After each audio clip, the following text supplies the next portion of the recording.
first noble truth. Ajahn Chah said there are two kinds of suffering. The suffering that leads to more suffering, and the suffering that leads to the end of suffering. What suffering are we working with?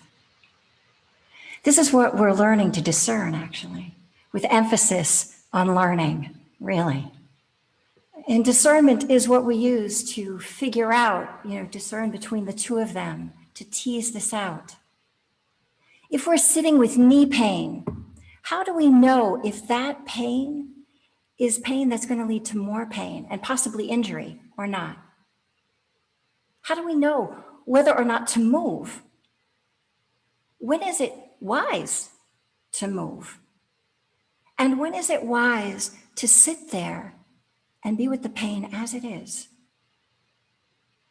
And to sit there and to investigate it, to investigate its nature, how it moves and lives. Likewise, how do we know when we're rolling out of bed and scrolling through our social media feed that it's causing harm? Can you feel it? What do we do with that information? The stress that this might be causing us, right? How do we know? How do we come to recognize the effect of watching the news day in and day out? The effect that has on us. The cost of vicariously watching, for the first time in history, I might add, first time in history, we really don't know what the effects are of real-time, unedited, raw footage of violence. Truly, how do we know that effect, what it has on us? And then on top of that, simultaneously, we're being fed a steady diet of ads that tempt us and for hopes of happiness and peace with the consumption of shiny objects. Whoa, that's stressful.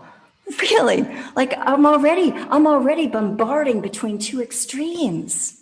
Just that. And my body takes the hit. Social media, in all of its forms, is probably the most insidious cause of stress and secondary trauma right now. Really consider that. Consider your relationship to that.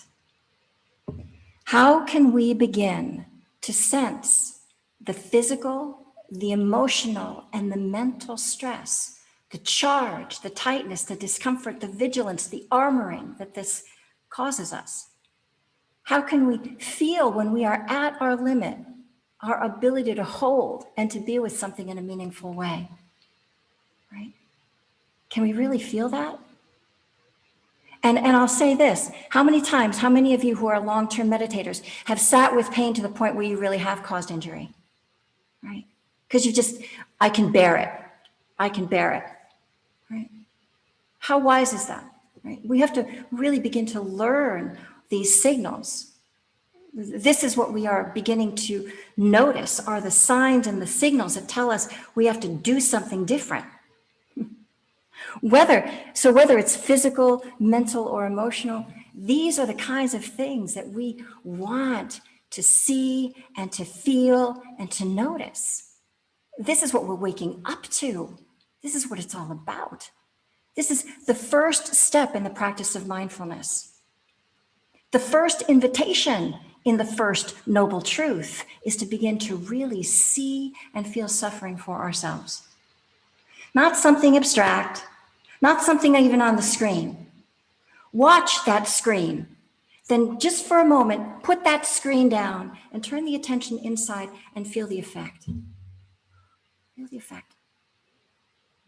That's what we're being asked to look at. And we can grow this kind of awareness and this kind of sensitivity. We're training our hearts and our minds to do that. And we use the sensing instrument that's available to us, this body. We use the living laboratory that is available to us, this living body, in its natural habitat, the natural world. We train attention and attitude, and we hone our senses to notice and feel our suffering and the suffering of others. We train it to become more sensitive because in familiarity, our senses grow dull, right? So we want to remember and retrain our senses to feel the impact of what we're seeing and doing. We practice feeling them enough. We have enough repetitions, and we have enough time with these reactions to begin to feel what they're doing to us, so that we can discern the pain that actually wants to go away and the pain that actually is going to stay around for a while and we have to make room for. And we can only do this if we're not overwhelmed by the sensations. So the emphasis here is actually, when we're practicing, is we want to always learn how to keep our feet on the ground, so to speak, how to stay in the present moment, because that's how we'll be able to stay safe, right? And that's how we'll be able to notice when we're overwhelmed, be able to back away, right? So we learn to keep our eye on the how it feels inside, so we can feel what are those first signs of when we're going to overwhelm, and we figure out how we can back away completely and shift our attention completely elsewhere, right, from the screen to looking outside, or back away partially to putting the screen down. Oh yeah, I can feel that. I can feel that charge. Let me just breathe with that one and let me smooth it out. Right? Finding some place and some way to stay safe and to come back and smooth it out in here. This is the art of the practice.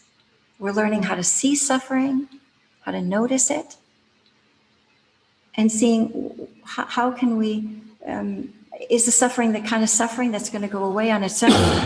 Or is it the kind of suffering I have to make a little bit more room for and just watch and attend to while I am attending to my well-being? So what we'll do is we check inside. We keep coming back and checking inside. You check frequently. How's it going in here? How is it going in the body? What does the body feel like? The body feels kind of tight, collapsed on this side, feels contracted. Let me see if I can open it up and relax. We notice breathing. Oh, breathing is really kind of shallow, thready, kind of tight. Let me just take a few deeper than usual inhalations, see if I can open up breathing a little bit.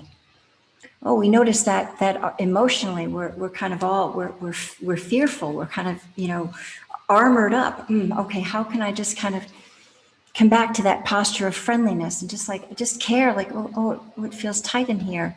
And like a dear friend, I just want to smooth it out like a dear friend would, right? The attitude of caring attention. And the mind, we shift the attention out of what we were just attending to, that upsetting disturbance. And we just come back and turn to, how's it feeling in here? Oh, it's all jazzed up. My mind is wandering. Let me bring my attention right to just my experience of well-being and keep it there. Keep my attention on the experience of well-being. All right. Body, breath, heart, mind. 4 checks.